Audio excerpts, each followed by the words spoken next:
Hi నమస్తే, నా పేరు Sujata. Welcome back to Saipriya recipes and blogs. Hi అండి, ఎలా ఉన్నారు? అందరూ బాగున్నారా? ఈరోజు ఒక స్పెషల్ డిష్తో మీ ముందుకు వచ్చేసాను. అదేనండి మటన్ రోగన్ జోష్. ఇది కాశ్మీరీ స్పెషల్ మటన్ కర్రీ. ఇది మనం కూడా ఇంట్లో చాలా సింపుల్గా ఈజీగా తయారు చేసేసుకోవచ్చు. అంతేకాదండి, దీని ఫ్లేవర్, అరోమా, టేస్ట్ కూడా చాలా డిఫరెంట్గా ఉండి చాలా చాలా టేస్టీగా కూడా ఉంటుంది. అస్సలు ఆలస్యం చేయకుండా మనం రెసిపీలోకి వెళ్ళిపోదాం. మటన్ రోగన్ జోష్ చేసుకోవడానికి ఫస్ట్ మనం ఇలాగ కొంచెం మసాలాలు ప్రిపేర్ చేసుకోవాల్సి ఉంటుంది. మసాలా కోసం 2 జాపత్రి మేస్ తీసుకోవాలి. అలాగే 2 దాల్చిన చెక్క, 1 టీ స్పూన్ జీలకర్ర, 6 గ్రీన్ ఇలాచి, 4 బ్లాక్ ఇలాచి, 1 టేబుల్ స్పూన్ సోంపు పొడి, 1/2 టీ స్పూన్ ఇంగువ, 1 teaspoon ginger powder, 1.5 teaspoon red chilli powder. ఇప్పుడు మనం ఒక మిక్సీ జార్ తీసుకొని ఈ మిక్సీ జార్లోని ఈ గ్రీన్ యాలకులు, జాపత్రి, దాల్చిన చెక్క, జీలకర్ర ఇవన్నీ కూడా ఈ మిక్సీ జార్లో వేసుకొని మెత్తని పొడిలాగా గ్రైండ్ చేసుకోవాలి. గ్రైండ్ చేసుకున్న తర్వాత వీటిని ఒక పక్కన బౌల్లో వేసుకొని ఒక పక్కన ఉంచేసుకోవాలి. ఇప్పుడు ఇటువంటి మరొక బౌల్ తీసుకొని ఈ బౌల్లోని ఈ పౌడర్స్ ఉన్నాయి కదా, ఇంగువ, జింజర్ పౌడర్, సోంపు పొడి, కారం పొడి ఇవన్నీ కూడా ఈ బౌల్లో వేసుకొని ఒక స్పూన్తో బాగా కలిపేసుకోవాలన్నమాట.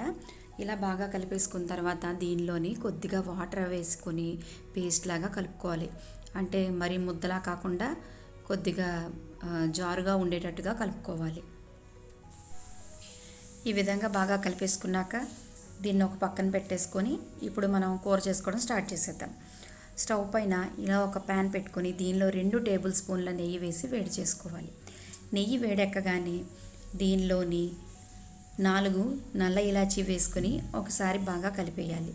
ఈ నల్ల ఇలాచీ వేయటం వల్ల ఏమవుతుందంటే ఈ నల్ల ఇలాచీకున్న ఈ ఫ్లేవర్, అరోమా అనేది మాంసానికి బాగా పట్టి తినేటప్పుడు మంచి డిఫరెంట్ టేస్ట్, డిఫరెంట్ అరోమా వస్తుందన్నమాట. సో ఇలా కలిపేసుకున్నాం కదా, ఇప్పుడు దీనిలోని ఒక 1/2 కేజీ బాగా శుభ్రం చేసిన మటన్ వేసుకోవాలి. అయితే మటన్ రోగన్ జోష్కి ఎప్పుడు కూడా బోన్స్తో ఉన్న మటన్ అయితేనే రెసిపీ అనేది చాలా చాలా టేస్టీగా వస్తుంది. కానీ నేను ఇక్కడ బోన్స్తోని ప్లస్ ఏంటంటే కొద్దిగా మెత్తని మాంసం కూడా తీసుకోవాల్సి వచ్చింది. మాకు ఇంట్లో ఎక్కువ మెత్తని మాంసం ఇష్టపడతారు కనుక సో నేను అది ఇది 2 మిక్స్ చేసి తీసుకున్నాను అనమాట. ఇలా మెత్తని మాంసం కూడా మీరు చేసుకోవచ్చు, చాలా టేస్టీగా ఉంటుంది, నో ప్రాబ్లం అండి. కానీ బోన్స్తో తీసుకుంటే మాత్రం ఇంకా ఇంకా మంచిగా ఉంటుందన్నమాట రెసిపీ. అయితే బాగా వేడికిన నెయ్యిలోని ఈ మటన్ అంతా కూడా వేసేసుకుని చక్కగా గోల్డ్ కలర్ వచ్చే వరకు ఫ్రై చేసుకోవాలి. ఫ్రై చేసుకున్నంతసేపు కూడా మీరు స్టవ్ ఫ్లేమ్ని మీడియంలో పెట్టుకుని చక్కగా ఫ్రై చేసుకోండి. ఈ విధంగా బాగా ఫ్రై చేసుకోవాలన్నమాట. చూడండి, వీడియోలోని చక్కగా బ్రౌన్ కలర్లా కనిపిస్తుంది కదా, ఇలా వచ్చేంత వరకు మీరు ఫ్రై చేసుకోవాలి. ఇలా ఫ్రై చేసుకున్నాక ఇప్పుడు బౌల్లో మనం కలిపి ఉంచుకున్నాం కదా మసాలా పొళ్ళు, ఈ మసాలా పొళ్ళు అన్నీ కూడా దీంట్లోని వేసేసుకోవాలి. ఈ మసాలా వేసిన తర్వాత దీనిలోని ఎక్స్ట్రాగా వాటర్ వేసుకోవాలి. నేను ఇక్కడ 2 కప్పులు వాటర్ మళ్ళీ వేసుకున్నాను. అయితే ముక్క మునిగే వరకు నీటిని మనం యాడ్ చేసుకోవాలన్నమాట. ఇప్పుడు ఒకసారి బాగా కలిపేసి దీనిలోని 1 టీ స్పూన్ సాల్ట్ యాడ్ చేసుకోవాలి. లేదంటే మీ రుచికి సరిపడా సాల్ట్ని మీరు యాడ్ చేసుకోవచ్చు. దీన్ని ఒకసారి బాగా కలిపేసి స్టవ్ ఫ్లేమ్ని సిమ్లో పెట్టేసి మూత పెట్టేసి 1 అవర్ పాటు సిమ్లోనే బాగా ఉడకనివ్వాలన్నమాట. అయితే మటన్ అనేది ఉడకడానికి చాలా టైం పడుతుంది. మాకింత టైం లేదు, ఇంత స్పెండ్ చేయలేము అనుకునే వాళ్ళు మాత్రం మీరు చక్కగా సింపుల్గా కుక్కర్లోని తాలింపు పెట్టేసుకోవచ్చు. ఇలా వేసిన వాటర్ అంతా కూడా దగ్గర పడే వరకు మనం ఈ మటన్ని ఉడికించుకోవాలి. చూసారు కదా, చక్కగా వాటర్ అంతా ఇంకిపోయింది. ఇలా వాటర్ ఇంకిన తర్వాత మనం ఆడిపెట్టి ఉంచుకున్న పొళ్ళు ఉన్నాయి కదా, ఈ మసాలా పొళ్ళు కూడా దీంట్లో వేసేసుకోవాలి.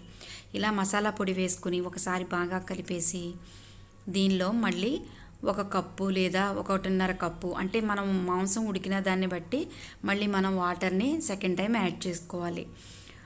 అయితే మీరు కుక్కర్లో వండినట్లయితే కనుక మీరు స్టార్టింగ్లోనే ఈ మసాలా పొడి వేసేసి ఒక 4-5 విజిల్లు వేయించుకొని స్టవ్ ఫ్లేమ్ని ఆఫ్ చేసేసుకుంటే మటన్ అనేది చక్కగా ఉడికిపోయి చాలా టేస్టీగా కూడా ఉంటుంది.